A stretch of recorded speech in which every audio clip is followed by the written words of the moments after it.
गुढीपाडव्याच्या दिवशी महिलांनो लक्षात ठेवा, घरामध्ये लहान मुलं असतील किंवा मोठी लोकं असतील, सगळ्यांच्या अंघोळीच्या पाण्यामध्ये ही एक वस्तू नक्की टाकायची आहे. बघा, गुढीपाडवा अत्यंत शुभ दिवस आहे.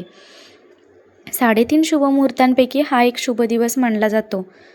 तर या दिवशी आपण चांगल्या कामांची सुरुवात करत असतो आणि हा जो दिवस आहे नवीन वर्षाचा, मराठी नवीन वर्षाचा पहिला दिवस आहे. त्यामुळे येणारे हे वर्ष आपल्याला अत्यंत सुखाचं, आनंदाचं जाण्यासाठी, आपल्यातली निगेटिव्हिटी, नकारात्मकता काढून टाकण्यासाठी तुम्हाला गुढीपाडव्याच्या दिवशी सकाळी जेव्हा तुम्ही अंघोळ कराल तेव्हा तुमच्या अंघोळीच्या पाण्यामध्ये ही एक गोष्ट न विसरता टाकायची आहे. ही वस्तू प्रत्येकाच्या घरामध्ये असते, फक्त तिचा आपल्याला वापर करायचा आहे. चमत्कार घडेल असा हा अत्यंत प्रभावी उपाय आहे. माता लक्ष्मी यामुळे प्रसन्न होते. आपल्यामधली निगेटिव्हिटी, नकारात्मकता सगळी धुवून जाते आणि मग आपण जे काही कष्ट करतोय त्याचं आपल्याला नक्की फळ मिळतं. आणि बघा, गुढीपाडवा हा सण शुभ दिवस असल्यामुळे आपण अभ्यंगस्नान करायला पाहिजे, जसं आपण दिवाळीमध्ये करतो तसं. नवीन वर्षाची सुरुवात होत असते. हिंदू नवीन वर्षाची सुरुवात म्हणजे बघा, चैत्र प्रतिपदेपासून म्हणजेच गुढीपाडव्यापासून. आणि गुढीपाडवा हा सण प्रत्येकजण आनंदाने साजरा करत असतो. त्या दिवशी सगळ्या घरामध्ये अगदी आनंदाचं वातावरण घराघरामध्ये पसरलेलं असतं आणि येणारे हे वर्ष आपल्याला भरभराटीचं, आनंदाचं असं प्रत्येकाला जाऊ दे असं वाटत असतं. म्हणून आपल्याला हा अगदी सोपा उपाय करायचा आहे. आपल्या कुटुंबातल्या सगळ्यांनी मिळून हा उपाय करायचा आहे. सगळ्यांसाठी हा उपाय करा. आरोग्य चांगलं राहतं आणि प्रत्येक क्षेत्रामध्ये आपली प्रगती होते. आपल्या मार्गातले सगळे अडथळे दूर होतात. बघा महिलांनो, मान्य आहे की या दिवशी सण असतो, आपली खूप गडबड असते, कामाची धावपळ चालू असते, सेवा करायची असते, गुढी उभारायची असते, स्वयंपाक करायचा असतो. त्या दिवशी आपण पुरणपोळीचा स्वयंपाक करत असतो. पण खरंच या सगळ्या गडबडीमध्ये विसरून जाऊ नका. आपल्याला या दिवशी म्हणजे तुम्ही आदल्या दिवशी ह्या गोष्टी हवं तर काढून ठेवा. भलेही तुम्ही बघा सकाळी अंघोळ करणार आहे, बाकीच्या गोष्टी आपल्याला नंतर करायच्या आहेत आणि घरातल्या सगळ्यांसाठी हा उपाय आपल्याला करायचा आहे. तर सगळ्यात पहिले बघा, अंघोळीच्या वेळेस अंघोळीच्या पाण्यामध्ये आपल्याला चिमूटभर हळद टाकायची आहे. हो, हळद. आपल्याला जी हळद आहे स्वयंपाकघरातली, ती हळद प्रत्येकाच्या घरात असते. आता हळद नाही असं एकही घर तुम्हाला सापडणार नाही. प्रत्येकाच्या अंघोळीच्या पाण्यामध्ये आपल्याला चिमूटभर हळद टाकायची आहे. हळद टाकताना आपल्याला कुलदेवीचं, आपल्या स्वामींचं नामस्मरण करायचं आहे.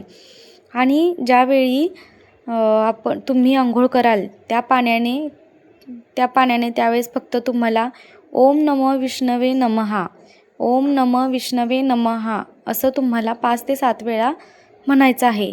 त्याच्यानंतर त्या पाण्याने अंघोळ करायचे आहे. आणि त्यानंतर अंघोळ झाल्यानंतर आपण जेव्हा बाथरूममध्ये वस्त्र परिधान करतो तेव्हा कपडे घातल्यानंतर पूर्वेकडे तोंड करून तुम्हाला सूर्याला अर्घ्य द्यायचा आहे. बघा, अर्घ्य कसा द्यायचा?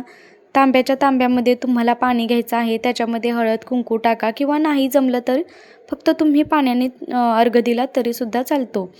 आता तुम्ही तुमचं घर आहे, बाहेर अंगणात अर्घ्य दिला तरी चालेल. पण बघा, फ्लॅट सिस्टममध्ये बरेचसे लोक राहतात, म्हणून मी सांगितलं की बाथरूममध्ये तुम्ही पूर्व दिशेकडे तोंड करून अर्घ्य देऊ शकता. अशा अगदी सोप्या पद्धतीने आपल्याला हा उपाय करायचा आहे. दुसरी गोष्ट म्हणजे आपल्याला अंघोळ झाल्यानंतर, देवपूजा वगैरे केल्यानंतर आपल्याला गुढी उभारायची आहे. यानंतर बघा, अजून तुम्हाला थोडा वेळ असेल ना, तर तुम्ही अजून एक काम करू शकता. आपण जे हळद पाण्यामध्ये टाकणार आहे ना, तर तीच हळद एका वाटीमध्ये किंचितशी हळद घ्यायची, थोडे मोहरीचे तेल घ्या, बेसन आणि गाईचं दूध. बघा, गाईचं कच्चं दूध घ्यायचं आहे. ठीक आहे. तर या सगळ्या गोष्टी बघा, हळद, बेसन, गाईचं कच्चं दूध आणि मोहरीचं तेल हे सगळं तुम्ही एका वाटीमध्ये घ्या आणि याचं उटणं बनवा, जसं दिवाळीमध्ये आपण उटणं लावतो ना तसं. आणि हे तुम्ही अंगाला लावायचं आहे. लहान मुलांना तर आवर्जून लावा. बघा, यानं काय होतं, आपल्यातली सगळी निगेटिव्हिटी निघून जाते. याच्याने बघा, मोहरीच्या तेलामुळे मोहरीच्या तेलानंतर आपण किती उपाय करत असतो. आता गाईचं दूध म्हटलं तर तुम्हाला माहिती आहे, गाईच्या प्रत्येक गोष्टीचा किती उपयोग होतो. तर असं हे तुम्ही उटणं लावून केलं तरी चालेल. आणि नाहीच जमते तुम्हाला एवढं सगळं, तर तुम्ही किंचितभर हळद टाका. त्यानंतर बघा, कडुलिंबाच्या पाल्याचे सुद्धा उपाय करायचे आहेत. अंघोळीच्या पाण्यामध्ये तुम्ही कडुलिंबाचं 1 पान टाका. 1-2 पानं टाकली तरी चालतील. ही लिंबाची पानं अत्यंत औषधी असतात आणि अंघोळीच्या पाण्यामध्ये ते टाकलं तर अतिशय उत्तम. तर बघा, दरवेळी आपण हे नाही करत, पण वर्षातले असे काही दिवस असतात त्याला त्या दिवशी खूप महत्त्व असतं. म्हणून तुम्ही अंघोळीच्या पाण्यामध्ये 1 कडुलिंबाचं पान टाका आणि त्याच्याने अंघोळ करा. यामुळे रोगराईपासून सुटका होते. आपण बघा, बऱ्याचशा ॲड बघतो, काही फेसचे क्रीम असतात किंवा काही टूथपेस्ट वगैरेमध्ये कडुलिंबाच्या पानांचा वापर केला जातो. काही औषधांमध्ये सुद्धा ॲड केलं जातं. तर हे तुम्हाला त्या दिवशी कडुलिंबाचं पान खायचं सुद्धा आहे. पण अंघोळीच्या पाण्यामध्ये तुम्हाला आवर्जून 1 किंवा 2 कडुलिंबाचे पान टाकायचे आहे. याने रोगराई दूर होते. देवी आईची कृपा आपल्यावर राहते. आणि बघा,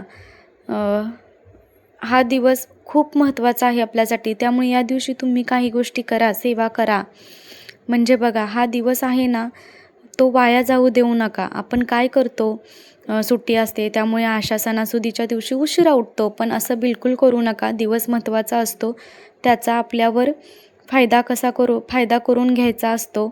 कारण बघा, आपण म्हणतो ना, मी एवढं करते तेवढं करते, तरी पण माझ्यावर अशी वेळ का येते. तर वाईट वेळ आपल्यावर येऊ नये, आणि आली तर आपण ती चुटकीसरशी त्याच्यापासून लगेच मार्ग काढू शकू. यासाठी आपल्याला हे काही उपाय करायचे आहेत आणि त्याचा आपल्याला 100% फायदा होतो. तर बघा, अगदी हा छोटासा उपाय आहे, करून बघा, जेणेकरून आपल्यावर कुणाचा वाईट प्रभाव जरी पडला असला तरी तो निघून जाईल. तर अशी ही माहिती मला तुमच्यापर्यंत पोचवायची होती. आणि माहिती आवडली असेल तर व्हिडिओला लाईक करा, शेअर करा. आणि हो, असेच भक्तिमय व्हिडिओ बघण्यासाठी आपल्या चॅनलला सबस्क्राईबसुद्धा नक्की करा. आणि हो, कमेंटमध्ये श्री स्वामी समर्थ लिहायला विसरू नका. धन्यवाद. श्री स्वामी समर्थ.